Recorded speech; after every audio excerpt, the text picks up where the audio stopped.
Chers supporters, je suis avec Philippe Da Silva, entraîneur de Cergy Pontoise. Philippe, on va dire pour le moment le sans faute. Surtout venir ici à Geoff, c'est compliqué, hein, avec une équipe très collective, soudée et qui fait avec ses moyens, qui donne le cœur au public et à son club. Mais je tiens à te féliciter parce que tu as une très belle équipe et franchement, quoi dire, 48-74, tu as eu un peu de mal au début de match pour t'adapter un peu au système de Geoff. Puis en plus, tu as demandé à tes hommes de durcir en défense et jouer un peu plus physique et surtout justement de jouer pas beaucoup le 1 contre 1 mais surtout en passe.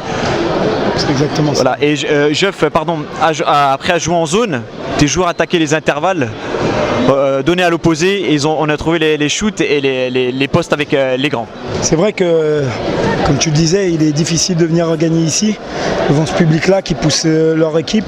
Ils ont du cœur, vraiment, ces garçons. On avait ciblé qu'il fallait surtout bloquer le jeu rapide parce que c'est là où ils sont vraiment très, très performants, où voilà, ils font une grosse défense, tout terrain, ils mettent beaucoup de cœur. Donc il fallait surtout déjà essayer de les amener sur demi-terrain pour qu'on puisse ensuite nous les user un petit peu physiquement. C'est ce qu'on a réussi à faire parce que 48 points en étant à domicile, c'est un gros travail défensif de la part des garçons. Après, comme tu disais, en attaque, on a demandé beaucoup de patience, l'alternance entre l'intérieur et l'extérieur. Je savais qu'à un moment donné, ils allaient être amenés à passer en zone. Et c'est là justement où on a continué, où on aurait pu tomber dans le ball trap de shooter que extérieur. On a trouvé cette alternance-là en provoquant des fautes. Ils ont été très vite en pénalité, c'est ce qui nous a aussi facilité un petit peu la chose. Mais je tiens à féliciter le travail de mes garçons parce qu'ils ont fait vraiment un gros match ce soir. 48 points à Geoff. Ici, c'est vraiment super comme travail. Et puis, je vais te dire une chose. L'année dernière, il n'y a qu'une équipe qui a gagné ici, c'est Grise et Monté. Donc, je te souhaite ça aussi, quoi, de monter. Je crois que c'est l'objectif à long terme du club, monter au haut niveau. Oui, il y a un projet qui est en train de naître. On nous a fixé des objectifs, mais il faut y aller étape par étape. Il ne faudrait surtout pas se dire que maintenant on est premier, on est arrivé, la poule de l'N2. Il n'y a que le 30 mai, tu sauras si tu montes ou pas, tu peux dominer. Mais je ne suis même pas projeté là-dedans. Moi, je suis match après match. Et c'est une poule tellement dense où tu vois, Geoff, ils vont gagner des matchs ici, ils vont rendre la vie difficile. C'est pour ça que venir gagner ici, c'est très important. Et il faut surtout garder le même état d'esprit d'humilité et de travail, de partage. Parce qu'on a pu voir, ouais, t'as un collectif et même les joueurs qui ne sont pas dans le 5 majeur ont fait un boulot solide, quoi. Ouais, c'est ma philosophie. J'ai pas de star. La star, c'est l'équipe. Ils le savent très bien. Chacun avec ses qualités à eux donne le maximum. Et quand tu as les gars qui se défoncent comme ça ce soir, tu peux rien leur reprocher. Après, le basket, c'est un jeu d'erreurs. Sinon, au foot, 0-0, il y en a des erreurs. Aujourd'hui, on n'en a pas commis beaucoup. C'est pour ça qu'on remporte ce match-là. La semaine prochaine à domicile face au VOB. Oui, exactement. On sait que pour avoir scouté le match justement de Geoff contre VOB, c'est une équipe qui est pas à sa place. Geoff a fait un très gros coup en allant gagner là-bas. Maintenant, il ne faut surtout pas se dire que c'est acquis parce que sinon on va de grosses désillusions. Donc continuons à travailler avec humilité.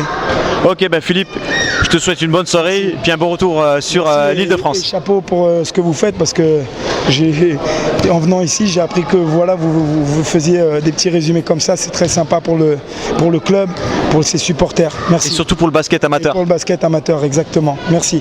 Merci à toi. Bonne soirée. À bientôt. Je suis avec Patrice Goriot. Patrice, un retour sur le banc. Difficile ce soir, hein, malgré en face une très belle équipe. Il n'y a rien à dire dessus en face. Hein. Et je veux dire, on n'a pas su aujourd'hui retrouver l'état d'esprit du premier match à domicile. Ouais, mais c'est pas la même équipe que tu as en face. Hein. Parce que là, c'est une équipe presque professionnelle, en tout cas dans le fonctionnement, et les entraînements, le coaching et tout ça. Donc c'est pas Juvisy qu'on a joué, hein. Ça, il n'y a rien à dire. Donc c'est une super équipe. Je pense que c'est plus fort que les leaders de l'année dernière, dans le contenu, dans la défense, dans tout ce qu'on veut. Bon voilà, après c'est un peu lourd parce qu'on a un arbitrage à sens unique. Il suffit de regarder le tableau des fautes, 13 fautes à 24. Moi, mes fautes, je les discute pas, mes joueurs font faute. Mais il ne faut pas me dire que sur un carton, ils font que 2 fautes en face et encore une à la dernière pour nous faire plaisir. Donc voilà, c'est beaucoup plus fort, il n'y a rien à dire. Nous, on doit être capable de montrer autre chose pour autant. Puis après, là, si en plus l'arbitrage s'y met, c'est difficile. Alors là, c'est compliqué. Hein. Ouais, après un déplacement difficile à Brûle-la-Boussière. Ouais.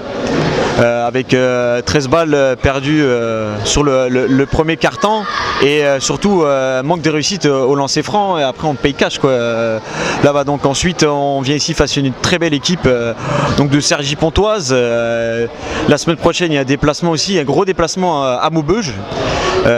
Espérons que ce match au niveau intensité physique et engagement serve à Maubeuge.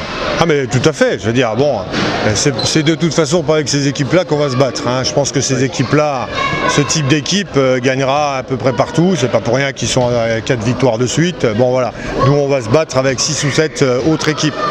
Mais évidemment, il faut que ça serve dans la dureté, dans la vitesse.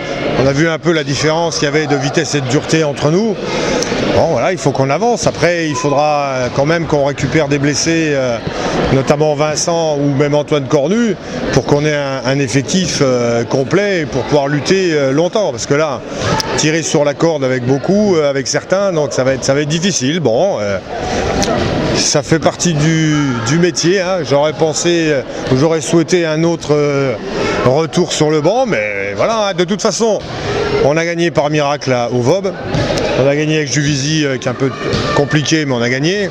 Donc je veux dire, ce qui se passe, c'est la réalité actuelle, hein, c'est le niveau qu'on a actuellement, c'est tout, hein, par rapport à des équipes comme ça. Et puis comme disait Philippe Da Silva, coach de Cergy-Pontoise, la poule est très dense. Mais malgré je pense qu'il soit au-dessus du lot avec un effectif complet et on a vu la rotation poste pour poste, c'est l'équipe complète quoi. C'est fort partout, je veux dire, il n'y a pas de faille. Autant quand tu joues une équipe de milieu de tableau ou de bas de tableau, à un moment donné, d'ailleurs un peu comme nous, ouais. Quand il y a 4-5 rotations, tu t'aperçois que ça descend d'un niveau. Là presque, il ne joue même pas au démarrage avec ses joueurs majeurs, ça ne l'empêche pas de faire la différence, il rentre ses joueurs majeurs, ils appuient encore un peu plus. Fonctionnement d'une équipe pro, je veux dire, il n'y a rien à dire, ils veulent jouer au-dessus, ils mettent les moyens, je veux dire, rien à dire, ça fait plaisir aussi de jouer contre une équipe aussi forte. Mais je veux dire, après, ce qui est dommage, c'est effectivement le contexte qu'il y a avec un arbitre. Voilà, je comprends pas. Il faudrait que nous, on regarde les vidéos, on travaille sur les vidéos pour regarder là où on n'est pas bon. Il faudrait aussi qu'il y ait un travail pour certains. Parce que quand ils nous méprisent comme ça et qu'il n'y a aucune faute de sifflet alors qu'il y a des contacts, c'est flagrant, hein. Je pense que le public l'a vu, même si on a un public un peu chaud, mais voilà. Le public l'a vu, surtout que quand on a 16 ou 20 points d'écart, on peut laisser, on va dire, certaines actions jouer, physique, engagé physique, surtout que Cergy faisait des fautes, mais je veux dire, c'était pas non plus, voilà, il pouvait laisser jouer pour laisser les duels, ne serait-ce que pour le spectateur et pour même les joueurs. Oui, mais après les mecs chez nous, ils s'énervent parce que eux, ils font des fautes. Nous joueurs font des fautes. Mais si de l'autre côté, les mêmes fautes sont pas je suis tout à fait d'accord là-dessus. Ouais. Tu sors de ton match et t'y es pas. Et on l'a vu derrière sur la fin, il est sorti complètement de son match, l'un des deux arbitres. Ouais, qui fait des signes au public et tout, donc il n'est pas dans le match. Pas du tout, il est dans le mépris des joueurs et du club, donc c'est compliqué. Mais maintenant, il ne faut pas résumer la victoire de Cergy à ça. C'est une très très bonne équipe. Sur les 2-3 ans qu'on a joué, qu'on joue en National 2, je pense que c'est une des plus fortes qu'on ait rencontrées. On a pris une leçon. Bon voilà, c'est dommage qu'il y ait ce petit bémol ou même ce gros bémol avec quelqu'un qui nuit un peu au basket. Je vais t'embêter avec cette question. Dans 15 jours, voire 3 semaines, il y a le premier derby à domicile face aux Canonniers, qui aussi ont un début de saison plus que difficile, avec un effectif quasiment renouvelé à 50%. Oui, bah, de toute façon, que ce soit Canonnier ou pas Canonnier, les matchs à la maison, il faut les gagner. Alors, je ne veux pas faire offense à Eric et son équipe, mais je pense que c'est un cran en dessous de ce qu'on a joué ce soir, même si Eric peut avoir un très bon niveau de jeu avec son équipe. Mais donc, je veux dire, il n'y a pas le choix. On est dans une situation, heureusement qu'on a gagné nos 2 premiers matchs. Maintenant, les matchs à domicile, il faudra les lâcher contre les très gros, mais contre les équipes moyennes ou qui vont jouer avec nous, on ne peut pas se permettre de perdre. Après, on peut espérer que peut-être le retour de Vincent dans 3 semaines. On verra. Oui, on sera fixé dans très peu de temps, je pense. Dans une dizaine de jours, on sera fixé. Et avec Vincent, c'est pas forcément la même équipe parce qu'on a un point de fixation, un gros joueur sur le poste 5. Je dis pas qu'on aurait battu Sergi, loin de là.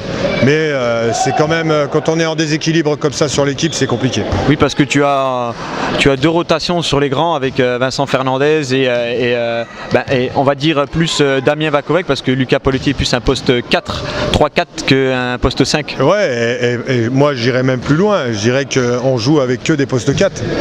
Parce que Damien n'est pas un joueur qui joue face au panier. D'ailleurs, il n'a pas été mauvais ce soir, loin de là. Et Vincent Fernandez, Lucas Paoletti et Pietro, c'est aussi des postes 4. Donc on triche, on n'a plus de poste 5, ce qui est un peu compliqué.